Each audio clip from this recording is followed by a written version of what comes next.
students. In this video tutorial or lab exercise, we are going to have a look at how to take backup of our disk partitions or particular directories. You use df command to check disk free. How much disk space is free or how much disk space is used. You have a good statistics here. You can see, for example, I have this root partition, and this root partition is of this much size, and this much percentage is already used, 61% used. I have this home directory which has user data. I may want to take a backup of this data. This slash where it has my server data, and slash etc, this directory, it has my configuration files, all configurations files related to services, applications, custom applications, etc.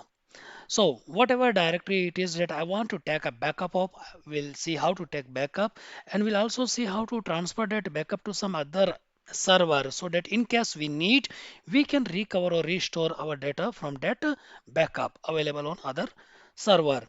So we'll keep one concept at a time in our video. So let's quickly see which one we are going to cover. So let's use slash etc, because we don't have much data on this server. It's a test machine. So let's see quickly how much space is already being held or consumed by a particular directory. For example, slash etc. So du command you can use to check disk usage. Please make a note. We just used df to see how much disk space is free. We use du to check how much disk space a particular file or directory is using. You see, when I run this command, it shows the numbers for every item. So I use hyphen s here to give me the summary only, and this is in bytes. So I would use hyphen h so that the conversion takes place automatically. We know it is in megabytes or GBs, whatever. So that's my favorite combination of hyphen sh along with the du command. So I know that the total size is 42 MB, and I can transfer this directly to some other directory partition or server, but that will be one file at a time transmission. So what we do, we have multiple choices here, guys. So we can have this gzip. So what gzip does, gzip works on files only. It just ignores directories. So if I have a file, a large file, I can use gzip to compress it. Let's go into this directory slash where slash log. This directory path, often it happens that it runs out of space because of large logs. So can we check what large logs are there? You use hyphen ltr very frequently, right? Use this time capital S there as an option. You see, we have performed a sorting based upon the size, but the 0 bytes files are at the bottom. So let's do the reverse sorting. Now, largest files are at the bottom. Now, I want in the human readable format the size. So you see, okay, 2 MB, it's not too much large, but anyways, so we certainly have large files here. Now, du hyphen sh, now I do this star thing, and instead of doing this, let's say slash where slash log. So we have 20 MBs consumed by the log directory. Anyway, so we were talking about gzip. So gzip and this file messages. Okay, let's do it. Quick operation, you know. So now messages file has become messages.gz. Z for girl, Z for zebra. Okay, you may call Z as Z, or Z maybe something else, I don't know. So, but you have a look at it here. Now the original file is gone, but not actually gone. It has been replaced with the compressed one. So we don't see the messages file now. You see, it's no more there. Now, what happens when uh, when I give a directory name, for example, this SA or audit or HTTPD, gzip. So gzip would ignore it. You see, it has been ignored, but anything has been created? No. So it ignores directories. So it works with files only and it works very fine.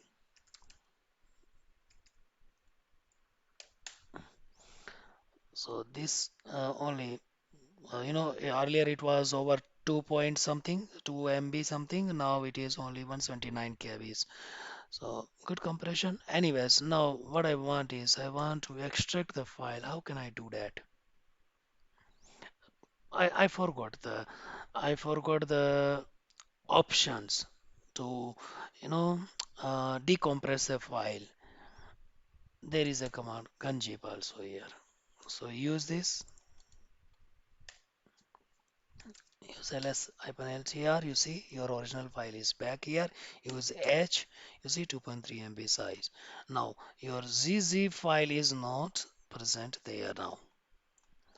So it has been decompressed or uncompressed, whatever you call it. Now let's look at another example. Uh, gzip hyphen help. What happens? It tells you that you can use hyphen d as the decompress option, or you can say decompress. So instead of typing gunzip, can we say just gzip hyphen d and the file name? Yes. Let's try it. Let's try it. Okay. So what we do now? We use gzip and messages. Can we specify more file names here? For example, um, we have this bootlog.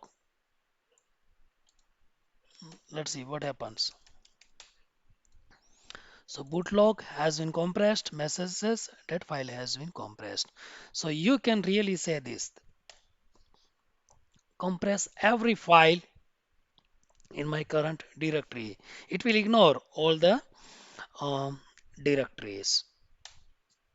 You see, ignored, and whatever is already compressed, it is unchanged. Now, ls-ltr. You see, every file has been compressed except the directories. Now I want to decompress each one of them. So gzip I can use, or I can use gunzip. Gunzip we already see. We have already seen it, gunzip.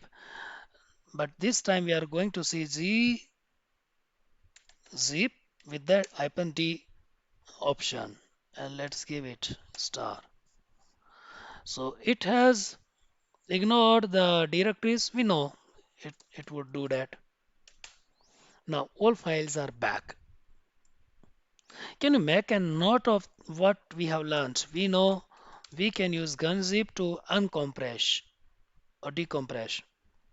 We also know we can use gzip with the hyphen d option and then specify the file name or star to mean everything except directories, not including, not including or ignoring directories. Okay, now let's suppose we want to compress directories as well. How can we do that? So there is a beautiful utility tar.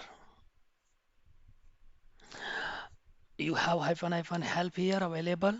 You can check what options are available, what it does, etc., etc. But quickly I will explain some common functionalities. So use star.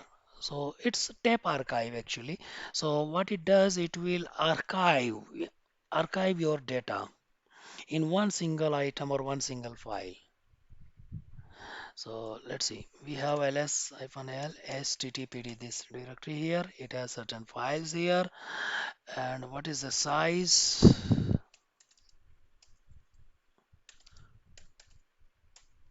Oh, very small. So what we can do, let's come out of this. We have the log directory as we know, and it is of 20 MB size. So we are going to take a because if you use gzip log, it's not going to work. So we use tar. With the tar, we specify what we are going to do.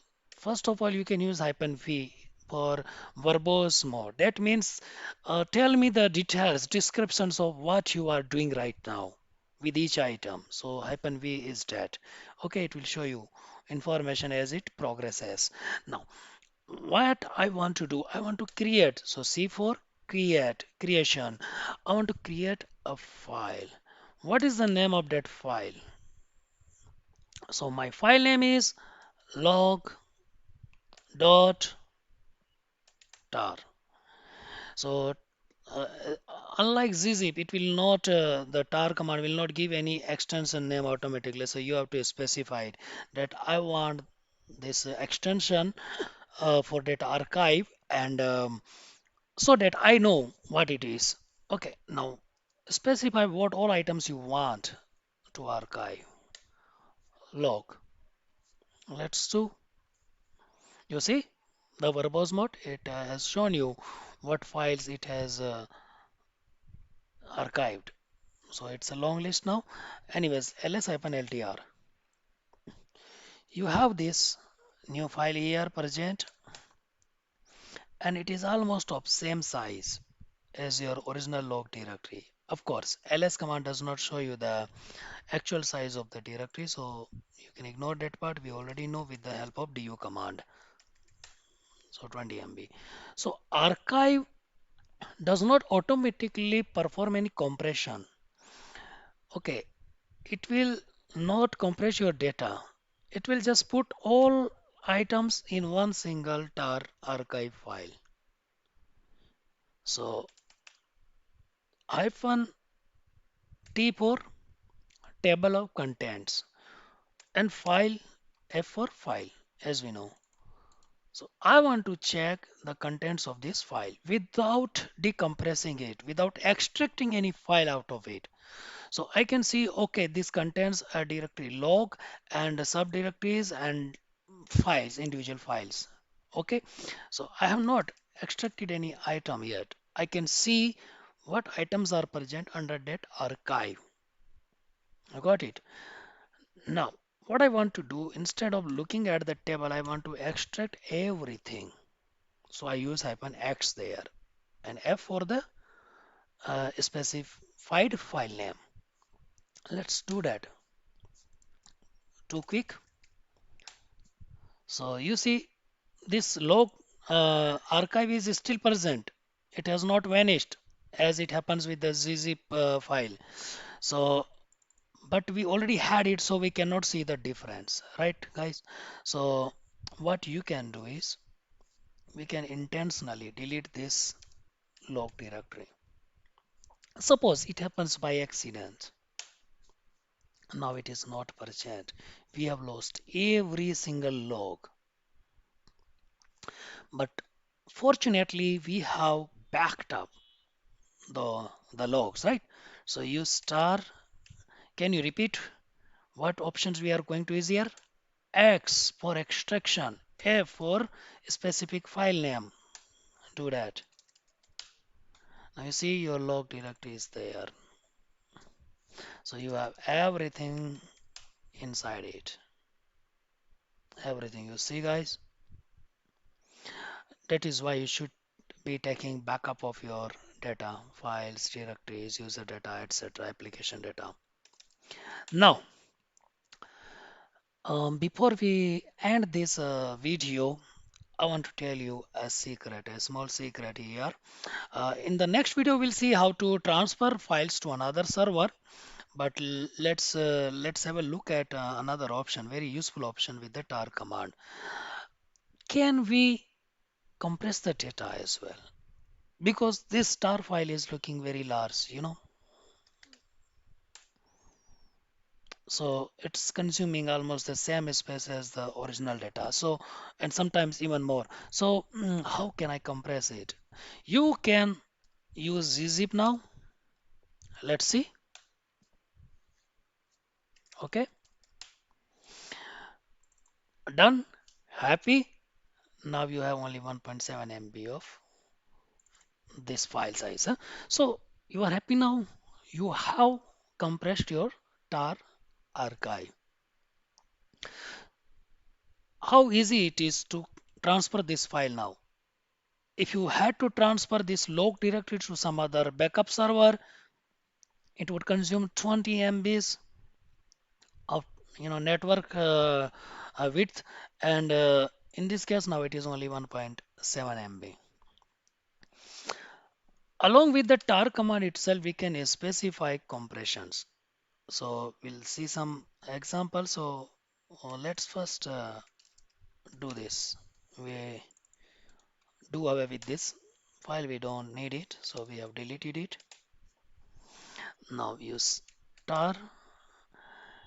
We want to do whatever we do in the verbose mode, and we want to create and also the file name, right? So we specify the file log.tar. Now this we have done already. So what extra we are going to do? We want to add Z there. You can add Z here also, okay? It doesn't matter, but you have to keep this F as the last option because F must have the file name in front of it. Now you can also say -v, then -c for creation, -z for compression, and then -f for the file name. So what -z is doing there? It is using your gzip compression, just what we did as a as running additionally that command. Now specify what you want to backup. You see 1.7 MBs, but .gzip or .gz is not there because I told you we have to specify the file name, what file name we want. So you know that we are using -z, so it would be gzip compression. So we don't have to run the gzip command.